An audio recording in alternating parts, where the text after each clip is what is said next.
I think the thing I don't like the most is the fact that they're not enunciating the Trippier and they're calling him Trippier. It definitely is Trippier. So that's what I don't like. I call him Now, Fowler. you would say if that's the only thing that bothers you, then it's a pretty good performance, but that bothers me so much that I'm hoping he'll go out. Would you describe that as a very biased opinion? I might. What a segue. Very biased opinions. Very biased opinions. Biased opinions. Very biased opinions. Very biased opinions. Do you know something, Thomas? Oh, what?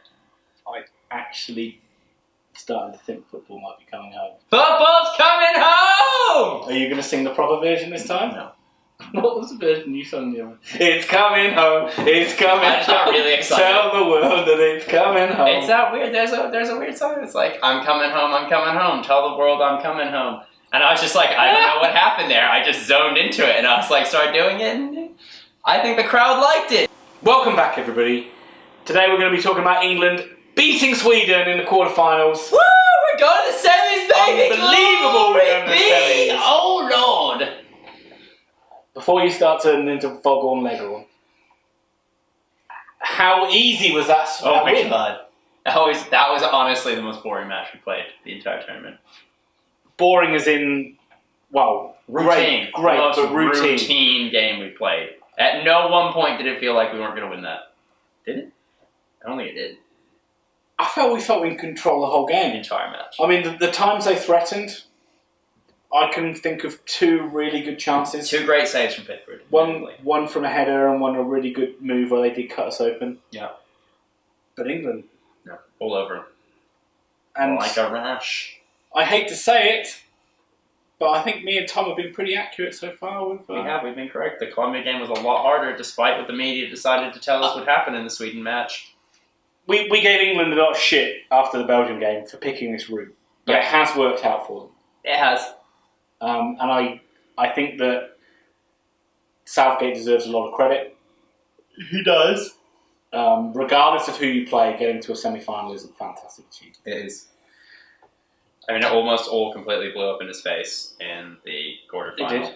Last 16. It's last 16, but they're there. They're in the final. They're in the semi-final. So, and we've talked about this quite a lot, but one of the reasons we were so down on England losing to Belgium and picking the Colombia path was simply because we felt that they would make it this war of a football match. Yeah. That they absolutely did. That I wasn't sure England would be ready for, and I wasn't sure England would be able to beat. Well, I think we're basically almost proved correct in that, to be fair. We took a 1-0 lead in that game, and then went defensive like England always do, dropped apart, gave them the ball for 20 minutes, they scored at the end of the match, and extra time. It felt like we were lucky to get to penalties by the end of it. Yeah. Well, second half extra time we were okay, but it was certainly all right when we took the lead. It was very much like, oh fuck, we're winning. We better hold on to this. Right? Which was a totally different story today, where we took the lead and you just felt, oh, right, well.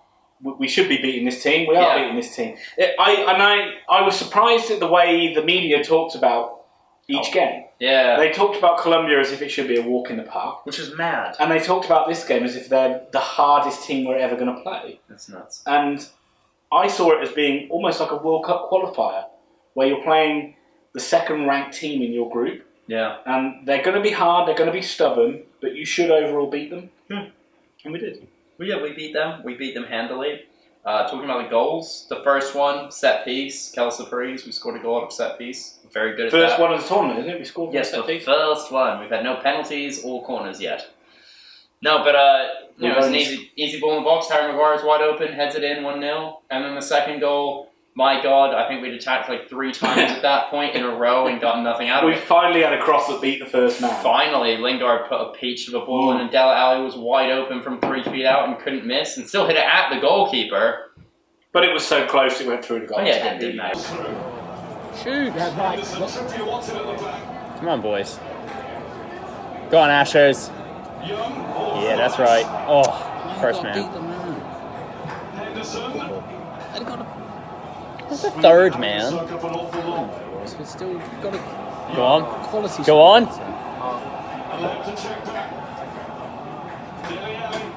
Shoot! Go on.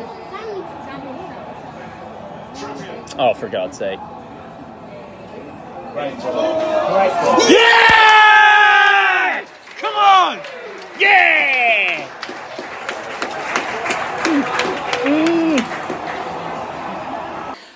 Harry Maguire's been sensational in this tournament. Harry Maguire and Trippier might be our 2 best players. Would you say that that's going to spark transfer rumours for him? But will, but quite the question is, where is he going to go? And quite often in these things, when England do play well, it's quite hard to find things to talk about because there's certainly nothing. I can't fault them for anything. No. You're going to probably call some criticism on Sterling. Well, Sterling was awful. He missed 2 open goals. I that he don't agree with got. that. I thought Rashford should have come on earlier. And the only last thing I'd say is I understand that the first half of every football match, right, doesn't matter a whole lot because the match is generally won in the second half. It can be lost in the first, but you don't generally win a match in the first half. But we were so boring for the first 30 minutes. It was like we'd get the chance to attack, and no England players are making runs. And I feel like Alan Shearer and Gary Lineker and Jurgen Klinsmann and stuff at halftime actually talked about that. They're like, England are hesitant. They get the ball in an attacking position, and they always cut back.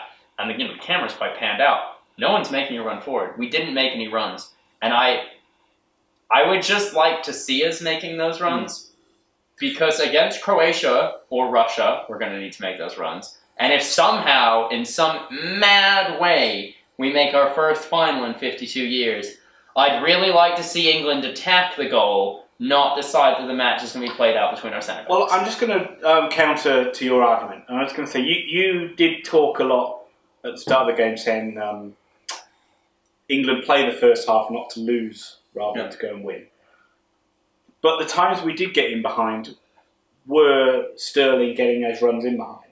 So yeah, but that was after the first goal as well. Let's keep that in mind. Like we were certainly very relaxed when in the 30th minute we took a lead. Because I still think he did well in terms of he stretched the defence and he was always getting in those positions. I know he missed. You talk about like an FA Cup third round tie. That was the word you used to me earlier. Raheem Sterling making those runs was like the guy on the losing team making those runs. You know what I mean? Like it's like a blunted sword. It's like wearing chainmail on some guy with a blunted dagger going. Like it bruises you, but it causes no further damage. And we're getting ahead of ourselves talking about the final. But if we play France or Belgium, it's going to be a massively different game to what was today. Incredible. England had to force the pace of this game. And they didn't. And they will not be forcing the pace against Belgium, as we've seen. And against France. They will be playing the counter-attack game that they want to play. Well, yeah. England won. Yeah. England have played very well. England have beaten Colombia and Sweden. We're in FA Cup. We're in a World Cup semi-final. But you're saying they want to play this counter-attacking style, and I'm saying they don't. I'm actually, from having watched now 6 matches, we don't counter. It's quick till the edge of the box, and they all slow up. I mean, it's got to be on purpose, doesn't it, that sort of play, though? Like, they've got to be doing this on purpose. Like, Southgate must have told them to slow down.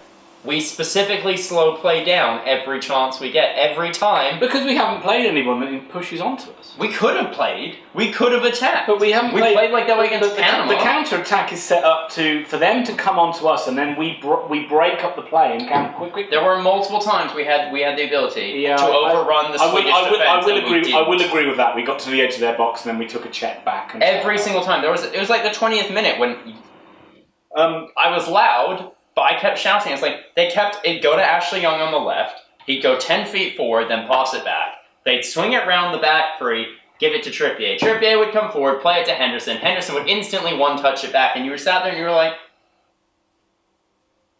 But it doesn't matter, because I'm not mad, I'm happy. I am very happy, I'm just... You are absolutely right, and I just want to hesitate. I just want to say again, we have got a semi-final to play first. And...